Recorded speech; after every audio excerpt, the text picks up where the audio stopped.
Hello everyone, and welcome to Atrophy of Souls Top 10 Games of 2014.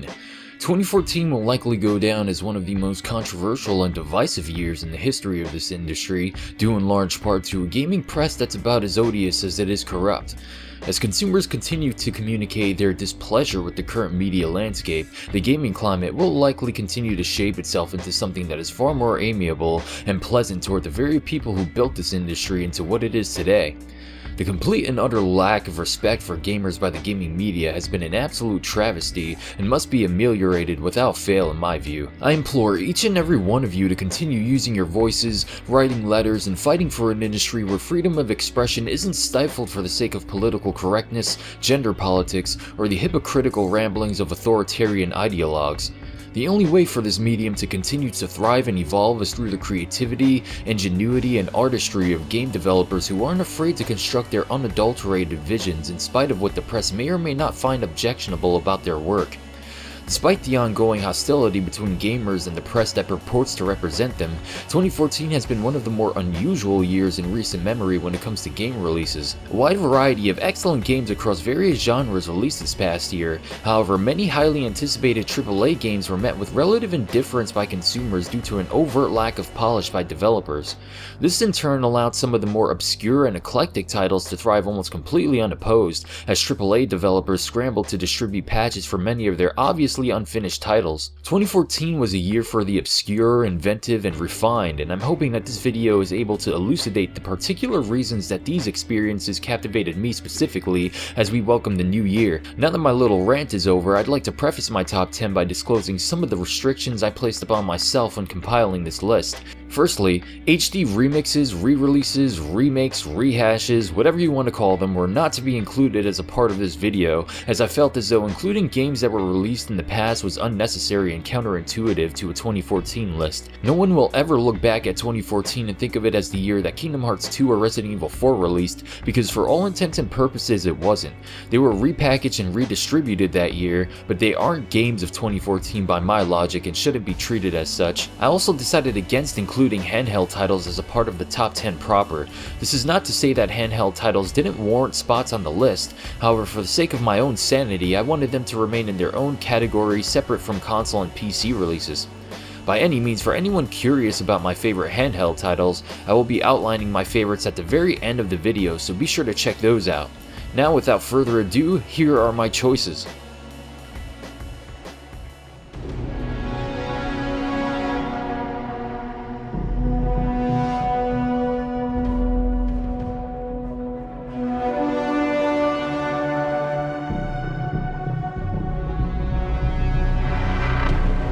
Likely the most controversial title on this list, Metal Gear Solid 5 Ground Zeroes has had plenty of criticism leveled at it due to its short campaign length and steep price point upon initial release.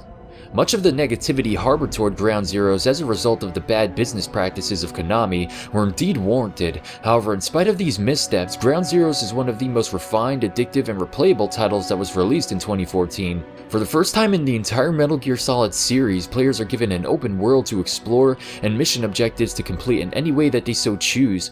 One of Ground Zeroes' biggest strengths is how open-ended it can be. There are multiple ways to complete any one objective, and experimenting with Snake's various skills and abilities allows players to compose infiltration methods that are unique, tactical, and rewarding. The tone of Ground Zeroes is much more saccharine and restrained than previous games in the franchise, as many of the over-the-top and bombastic cutscenes that the series has been known for have been replaced with concise and calculated scenes that do a great job of intriguing players without giving too much away. Much of the nuance that the plot consists of must actively be sought out by players who are notably inquisitive. Audio logs are awarded for completing an assortment of missions and mission objectives under various circumstances, and will likely become the primary impetus for many players contemplating the details of the layered and deeply unsettling plot. The various enhancements made to the core game mechanics in Ground Zeroes make the title feel far more cohesive and fluid. The myriad of actions that players now have at their disposal at all times go a long way in making you feel as though you are a legendary soldier worthy of the titled Big Boss, and the enhanced AI and enemy field of vision help in immersing you further into the game's richly detailed world. If you decided to pass up on Ground Zeroes due to its initial price point of $30, then now is the best time to experience one of the best games that 2014 has to offer, as you can pick this game up brand new for around $10 to $15. While it may be somewhat abrupt for those only interested in the story, if you're someone who becomes absorbed in completing challenges, exploring and uncovering all that a game has to offer, Ground Zeroes will keep you entertained for hours on end. It's easily worth the price of admission at this point in time, and may very well surprise you by just how deeply satisfying and open-ended its design philosophy and finely tuned mechanics truly are. It's an excellent prologue that has me genuinely excited about what 2015's Metal Gear Solid 5: The Phantom Pain will consist of. If Ground Zeroes is representative of what we are in store for, I have no doubt in my mind that The Phantom Pain will be one of the greatest games that 2015 has to offer.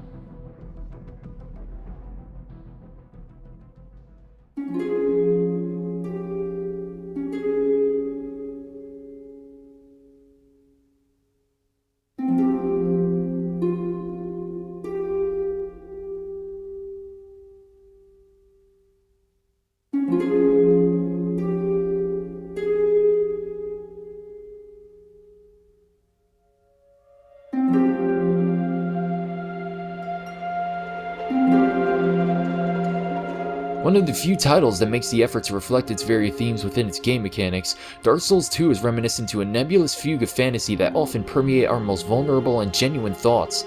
The Souls series has always placed the idea of death at the forefront of its experiences, and while death is definitely one of the primary themes of this amazing series, life, or the struggle to hold on to your fading flame, is what drives the series forward. In that way, the Souls series is a beautifully communicated allegory about struggle, the fragility of life, the futility of existence, and perhaps the importance in eliciting meaning from our very suffering. The unique way in which these themes are contextualized makes for a game series that is deeply immersive and engrossing to the very core. The Souls series is profoundly rich thematically as well as mechanically, and while Dark Souls 2 does an admirable job at continuing the series' tradition of immersing players into hostile and intriguing environments, it falls short in various areas of its construction due to perplexing design decisions and incoherent level design that is as linear as it is disjointed. One of the most impressive and captivating elements of the original Dark Souls was the way in which the entire map was constructed to be cohesive and natural. With very few exceptions, every explorable place in the original Dark Souls connected to others through various means, which went a long way in satiating the game world with a level of plausibility that is rarely matched in this day and age. Dark Souls 2 instead goes out of its way to make the various environments that it consists of feel far more like video game levels, as opposed to plausibly integral pieces of a living and breathing world. This isn't to say that the world itself isn't hauntingly alluring and atmospheric, as many of the landscapes that you will explore in Dark Souls 2 are ambitious, treacherous, and aesthetically pleasing. The art design is inventive and perverse, taking familiar ideas and tweaking them just enough to create something that is vaguely familiar, yet frighteningly obtuse. While Dark Souls 2 may fall short in many aspects of its construction when compared to its excellent predecessors, it can still produce some of the most enthralling and exhilarating combat scenarios that you will ever have the pleasure of experiencing in an action title. It does an excellent job at delineating your vulnerability for you, and makes no compromises for those who do not take the time to learn its mechanics. Very much like the story itself, the mechanics are never explicitly explained to players, forcing them to experiment with the options that they are given, and learn through experience as opposed to dictation. Dark Souls 2 respects the intelligence of its player base and expects players to adapt to the various challenges that it forces upon them, and makes no qualms with alienating players who just want to button mash their way to victory. This veneration for player cognizance is something rarely seen in modern gaming, and is a breath of fresh air in an industry where games tend to stroke your ego as they hold your hand and walk you along to their end credits. Dark Souls 2 is an ambitious and addictive title that, while deeply flawed, is satisfying and exciting, and is definitely worthy of your time and attention if you are willing to gaze into an abyss that will unabashedly gaze back into you.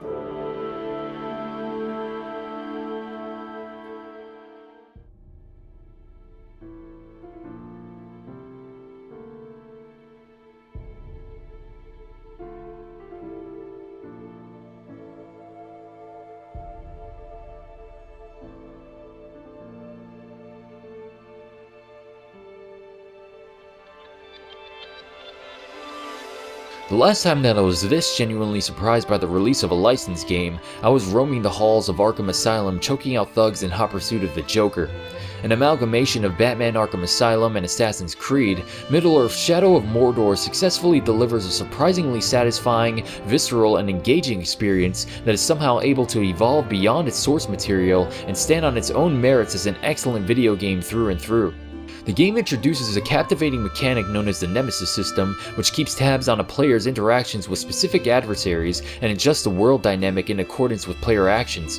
This in turn allows for an experience that is fascinating and absolutely riveting as you form partnerships and rivalries with some of the most charismatic, brutal, and hilarious enemies you'll ever have the pleasure to interact with in a video game. The interplay between the player and the game world is innovative and fresh. Never has a title made moment-to-moment gameplay feel so crucial and pertinent. Your choices actually feel as though they hold a great deal of influence on the progression of the narrative, and the game does an excellent job in allowing you to form your own mini-narrative through the specific decisions that you make on your quest. Traversing one of the most dangerous places in all of Middle-earth is truly captivating. Shadow of Mordor is beautiful to look at and features plenty of side quests and interesting upgrades to bestow upon the player character. The progression system is reminiscent to that of the Arkham games, allowing you to augment your character in various ways to make him a far more efficient and ruthless hunter. Stalking captains, interrogating Urks for enemy weaknesses and intel, and traversing the impressively beautiful open world of Mordor is addictive and satisfying. Even so, some of the side quests can become repetitive, and being interrupted by some of the more powerful enemies while you're in the middle of a quest can be infuriating.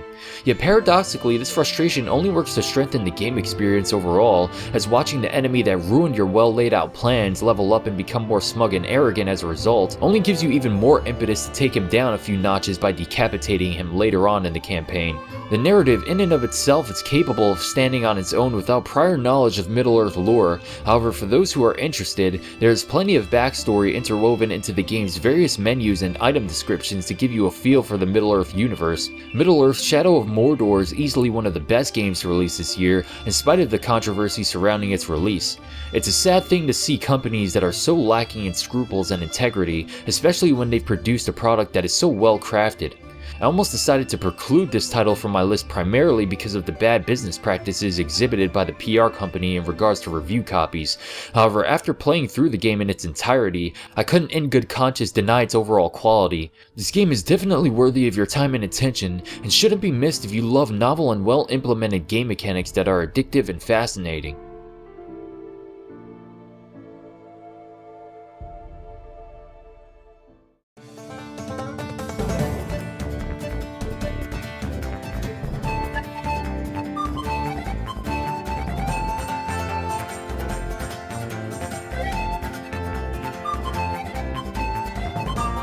Exemplifying astounding expertise in almost every facet of its construction, Mario Kart 8 is a stunningly beautiful racing game that almost effortlessly refines the genre that it created to near perfection. The level of imagination implanted into each and every one of its 32 courses is unmatched. The courses are consistently exhilarating and surprising, taking the best aspects from the past titles in the series and injecting them with a fair number of unique concepts such as anti-gravity, allowing for level design that is far more intricate and visually impressive. The core game mechanics have been fine-tuned to the point where improving upon the title's kinesthetics in subsequent entries seems like an impossibility.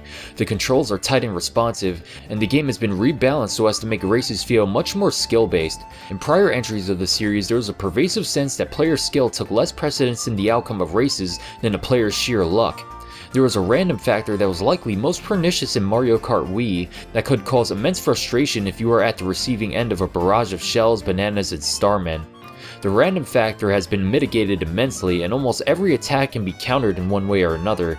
Even the notorious blue shell can be destroyed by the newly added Super Horn, making races feel that much more balanced in favor of player proficiency. Of course, for those looking to clear Grand Prix mode by attaining 3-star rankings on every cup, be ready to face down the ever-prevalent rubber band AI that, while much more manageable than in previous entries, can still be a major cause of frustration. Mario Kart 8 has a number of different game modes that will keep you coming back, including time trials, online races, and battle modes. However, the battle mode is likely the only aspect of Mario Kart 8 that is lacking when compared to prior titles in the series. Instead of having racetracks that are specifically designed for player altercations, the game designers instead opted to just allow players to battle on the Grand Prix maps. This makes for relatively drawn-out battles that can become boring and uninteresting as a result of maps that are far too large to house intimate and thrilling skirmishes. The vehicle customization introduced in Mario Kart 7 makes a return here, and is fun to experiment with. There are myriads of vehicle parts to unlock, allowing players to finely tune their racing experience even further. This is one aspect of the game that I like to see expanded upon in future entries of the series, allowing players to tweak further aspects of their karts, making for far more unique and individualized creations for players to show off and share with one another. If you are even a passing fan of racing games, Mario Kart 8 is a must-have as it demonstrates the very best that the genre has to offer. With stunningly well-realized art design, tight game mechanics, and absolutely addictive gameplay, you'd be doing yourself a disservice by not taking a spin behind the wheel with Mario and the many colorful characters of the Mushroom Kingdom.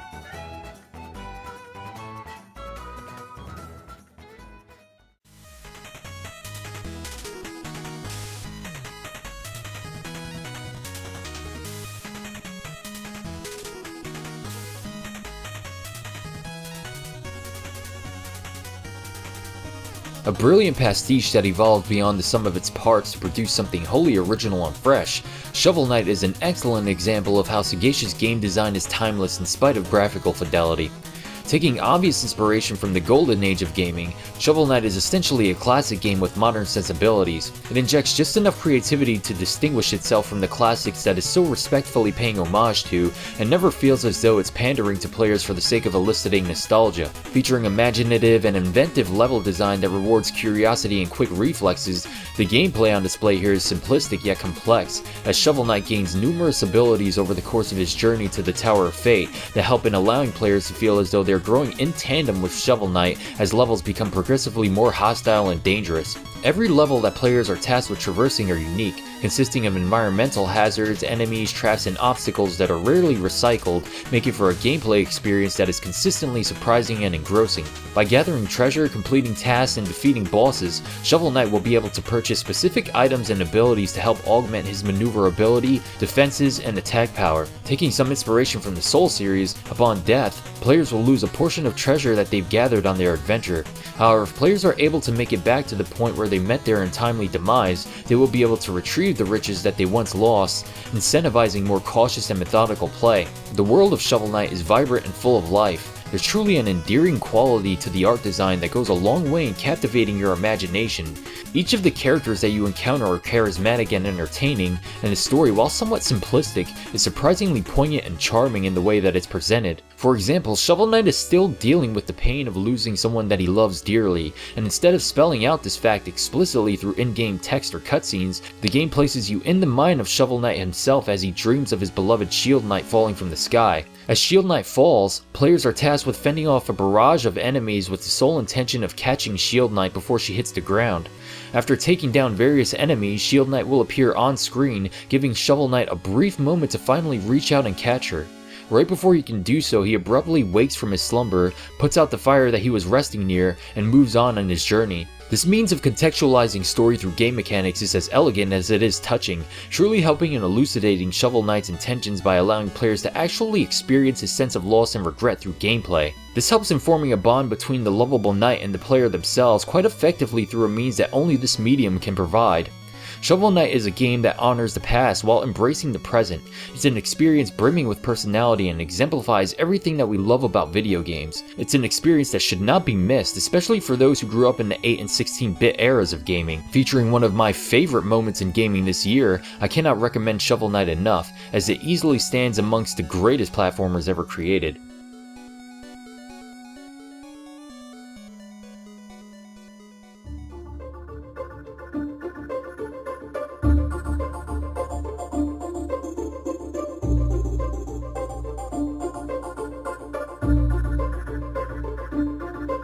Platformers are one of my all-time favorite genres of video games. Over the years, they went from being the primary premier titles of the console generations to one of the most overlooked and underappreciated. Oftentimes, platformers are able to exhibit some of the most exemplary achievements in creativity, level design, mechanics, and kinesthetics, and yet they are still somehow forgotten in lieu of linear corridor shooters that are constructed with little to no heart or passion. The platformer may never again regain its status as the most popular genre in gaming. However, almost in defiance of this fact, Donkey Kong Country Tropical Freeze serves as a superb reminder as to why this genre once dominated the gaming market. Somehow, Retro Studios was able to expertly craft an experience experience that is innovative, creative, unrelenting, and absolutely unapologetic. With a dynamic soundtrack that is intricately woven into levels to capture the tone and feel of every perilous jump, exhilarating slide, and astonishing escape, Tropical Freeze masterfully engrosses you into its painstakingly realized world with a soundtrack that is so well constructed that you'll likely replay levels just to listen to some of your favorite songs over again. Players who are at all familiar with the Donkey Kong Country series on the Super Nintendo will definitely recognize some fan favorite tunes making a return. However, many of the classic songs have been reinterpreted in unexpected and unique ways that somehow reintroduce the tone of their original compositions without straying too far from what made them so riveting in the first place. The way in which Retro Studios managed to perfectly integrate the music and visuals with the game mechanics and level design is something that must be experienced to be properly understood. The level design takes advantage of various structures in the environment that exist on certain planes. Traveling between these planes adds a substantial amount of depth to the level design, as dynamically switching between the background and foreground amidst the chaotic happenings in the environment makes for some of the most visually pleasing and impressive set pieces ever to grace a 2D platformer. Tropical Freeze is also unapologetic in its difficulty. This is a game that will test your platforming skills like no other in unique and surprising ways. It is quite impressive how well the game designers were able to consistently challenge players without resorting to recycling ideas and level gimmicks. Tropical Freeze features quite an assortment of stages, hidden items, worlds, and secrets that can be enjoyed solo or with a friend. The multiplayer modes in Tropical Freeze are well integrated into the experience and can be deeply rewarding, especially when you and your partner perfectly traverse stages in unison with little to no hiccups along the way. Donkey Kong Country Tropical Freeze is likely the most masterfully crafted 2D platformer I've played in years, and perfectly exhibits why this is a genre that will always have a place in this industry. The game truly made me feel like a kid again as Donkey Kong and I launched across barrels, escaped giant landslides, and swam in oceans of aquatic ambiance. 2D platformers honestly don't get any better than this, and I can't wait to see how Retro Studios manages to follow up on this absolute gem.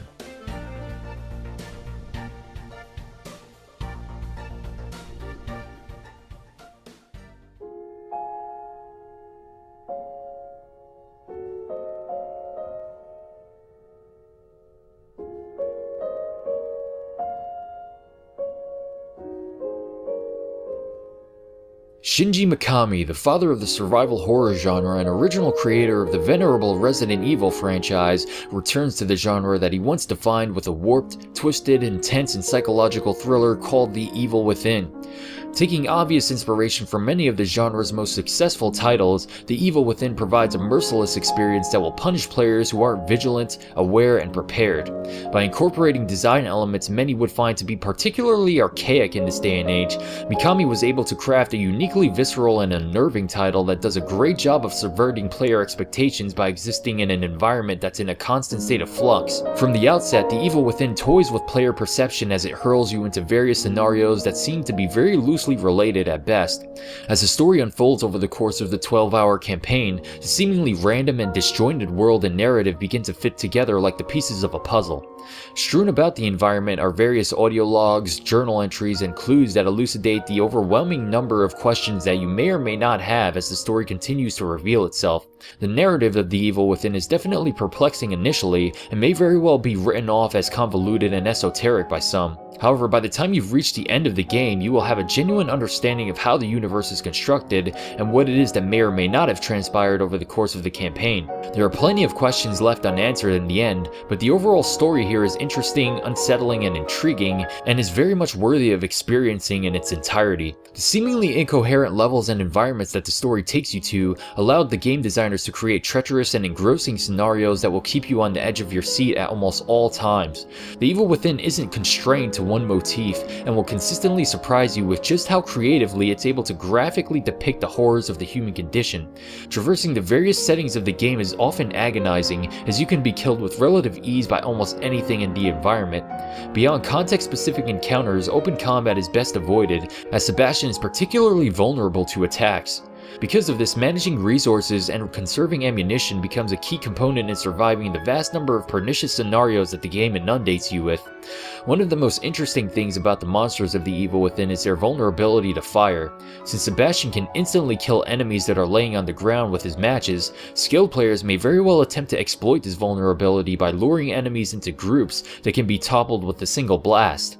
This will allow Sebastian to burn multiple creatures at once with a single match, thus conserving ammunition and resources for future encounters. The evil within is brimming with small touches like this that reward player experimentation and sagacity. The game is unforgiving yet fair, and more often than not gives you the means to overcome the horrors that it throws your way. If you are an old school fan of Resident Evil, survival horror, or just challenging video games, The Evil Within should not be missed. While it definitely exhibits some technical issues and off-putting design decisions here and there, the overall experience was constructed as a love letter to the survival horror genre in and of itself. It is an excellent game with plenty of unlocks, devastating challenges, and intense gameplay that I cannot wait to return to in the near future.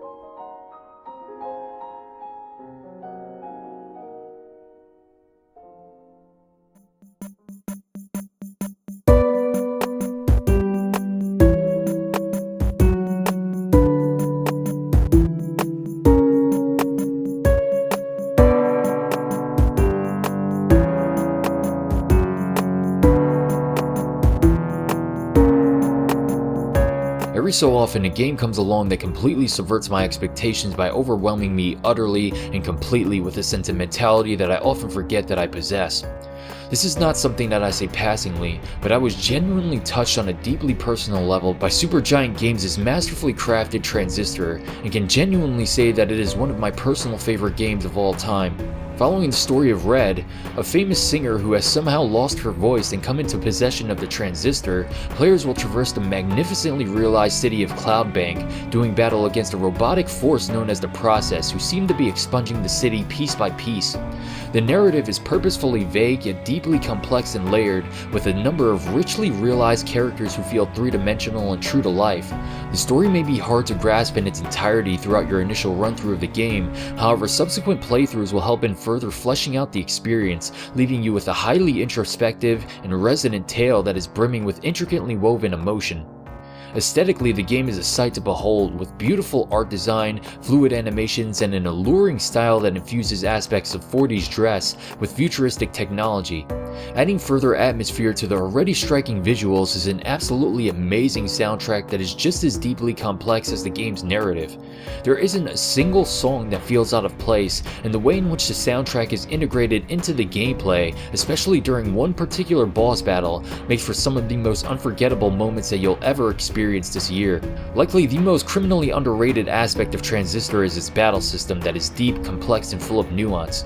Mirroring the narrative once again, the gameplay may feel somewhat simplistic initially, however once you've unlocked various attacks and abilities and begin to start experimenting with the multitudes of effects that each ability can have on Red's actions, you'll begin to understand the sheer brilliance of the game mechanics. Very reminiscent to the original Parasite Eve's battle system, Transistor is an isometric action RPG with a twist. Since Red can stop time through the use of the Transistor mid-battle, players are allowed to plan their strategies in advance before unleashing a barrage of attacks against their many adversaries. Actions must be planned accordingly, since once Red finishes attacking, she is left vulnerable for a time until the battle meter refills. The various scenarios that the game places you into are interesting, unique, and fun. There are also plenty of optional battle challenges for players who feel as though the encounters in the main campaign are a bit on the easy side. Transistor is a title that is made to be replayed multiple times in order to be fully understood. While this may be a turnoff for some, I think it makes for a title that is deeply rewarding in every facet of its design. Subsequent playthroughs are enriching, adding layers and layers of depth to aspects of the game that may have seemed shallow and vacuous initially. Transistor is a highly replayable, deeply engrossing experience that will amaze to no end, especially if you enjoy intellectual narratives that don't feel cheap and excessive for the sake of perceived depth. Transistor is genuine in its construction, it's honest and full of heart and soul. It's an experience that remained with me long after the credits rolled, and a game that I will never forget.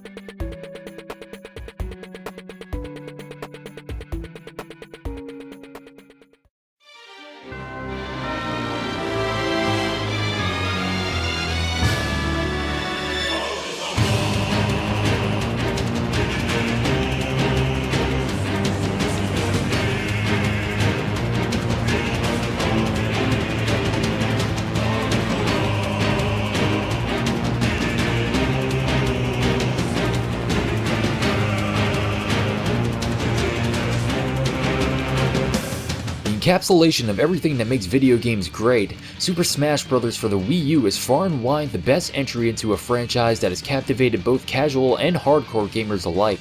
With a deceptively intricate combat system that is easy to learn but tough to master, the Smash series has always been efficient in the way that it can entice newcomers whilst retaining just enough mechanical depth to attract players who enjoy a bit more nuance in their games. Smash for the Wii U takes the best facets of the previous entries in the series and builds upon them whilst intelligently trimming a lot of unnecessary excess. The battle speed is perfectly balanced between Smash Brawl and Melee, and the random tripping that characters were prone to in Brawl has been completely stripped away, making battles once again feel much more skill-based. Smash for Wii U is replete with content, unlocks, and challenges that can be overcome solo or with a friend. Completing the game's many challenges can be addictive, especially since you can now wager in-game currency for various rewards, trophies, and prizes. Of course, characters can also be unlocked through various means, however the roster is quite large and varied from the outset, so as to allow players who aren't particularly fond of unlocking fighters to experience the majority of what the game has to offer with little to no hassle. One area where the game is definitely lacking when compared directly to its progenitors is the absence of a fairly robust and replayable adventure mode. Some of the most interesting, engaging, and hilarious moments that these modes provided in the past entries make Smash for Wii U feel a little less robust in terms of content. This isn't to say that the game is at all lacking in things to do, but it is to say that the adventure modes of the prior installments were such a well-integrated part of the Smash experience that their absence here is somewhat disappointing. In spite of this, all the returning modes have been expanded upon immensely, and a few brand new modes make their way to Smash Wii U, my favorite of which being Crazy Orders, which allows players to wager a certain amount of money to take part in various battles that get progressively more challenging. The more battles that you complete, the larger the reward becomes. However, if you die at all before taking on Crazy Hand, you will lose most of the money that you wagered and the items that you unlocked along the way. Probably the most novel idea introduced into Smash Wii U are the Amiibos. Amiibos are collectible figures that can be integrated into your game experience by scanning them into the Wii U's tablet controller. Once your Amiibo has been scanned in, you will be able to name it and then begin to level it up by doing battle with or against it. The Amiibos are highly adaptable and intelligent for AIs after you've leveled them to a certain extent. They are very adept at learning your strengths and weaknesses, as well as your many combat quirks. They seem to form personalities and playstyles of their own, and are definitely fascinating to watch and play around with. I think that Nintendo is onto something truly revolutionary with these Amiibos if they are expanded upon in various ways by game developers in the future. There's no telling how this technology may be used if imaginative developers decided to expand upon the idea. I feel that Super Smash Bros. For Wii U is a game that I can recommend to just about anyone. It's a game series that is perfect for bringing people together with gorgeous levels, beautiful graphics, and fun gameplay. It's a game that makes you remember why you fell in love with video games in the first place, and will likely keep you entertained for many years to come.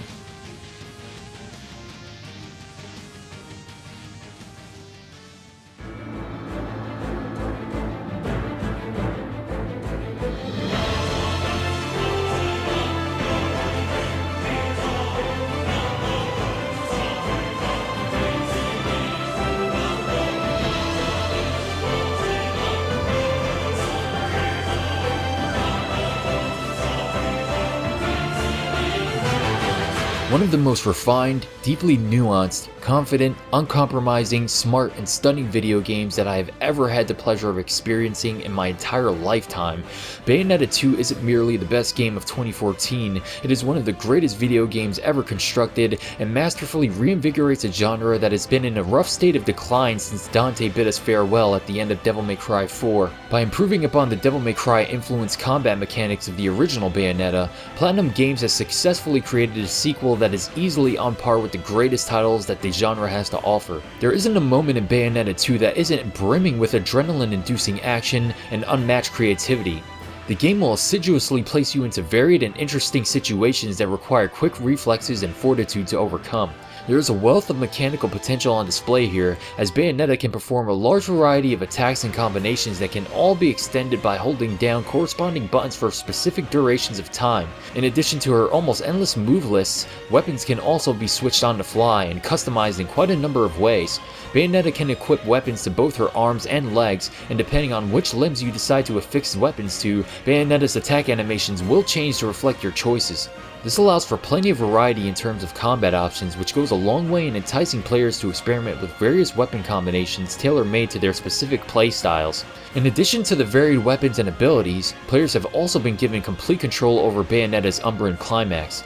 This was an ability that was only activated during boss battles in the original game. In Bayonetta 2, the Umbran Climax works very much like Dante's Devil Trigger from the Devil May Cry series, and can be absolutely destructive even for players who aren't particularly skilled at the game.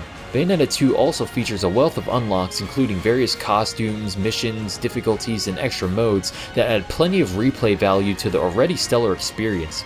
The best part about all of the unlocks is that they are all actually on the disc and don't require pre-order codes or real-world cash in order to be acquired. All that's required is your skill, time, and attention, which shouldn't be much of a price to give, given how addictive and layered the gameplay here is. In addition to the main campaign, a new mode called Tag Climax allows players to take down various angels and demons with a friend online. It's a mode that I'd like to see expanded upon further into future entries of the series, perhaps by allowing players to tackle co-op campaigns, or even allowing players to play together in the main campaign. Having two skilled players on the field at once pummeling enemies and bosses could make for some of the most exhilarating, impressive, and fun gameplay that the genre has ever produced. If you are at all a fan of the action hack and slash genre, Bayonetta 2 is a must-buy. It incorporates the very best that the genre has to offer, and expands upon genre traditions in novel and interesting ways with a style that is unique, smart, and sexy, exemplifying the very attributes of its alluring and brash protagonist. This is a game that was created with a great deal of respect and admiration for its consumer base, and goes to great lengths to reward its core audience with some of the most intricate, challenging, exhilarating, and rewarding gameplay that has ever been presented in a video game. If you are an action fan and haven't gotten around to picking up Bayonetta 2, you are doing yourself a great disservice. If you are looking for an excuse to buy a Wii U, then this is it. You won't find a better experience on any platform released in 2014, and shouldn't be denied the greatness that this title exhibits on all cylinders. With that said, I hope that you all enjoyed my top 10 games of 2014. Be sure to leave a comment below letting me know your thoughts on these titles as well as your choices. I'm definitely interested in hearing what all of you thought about 2014 and the experiences that it provided. Thank you all for watching and listening, and now I will leave you with my top 3 handheld games of the year.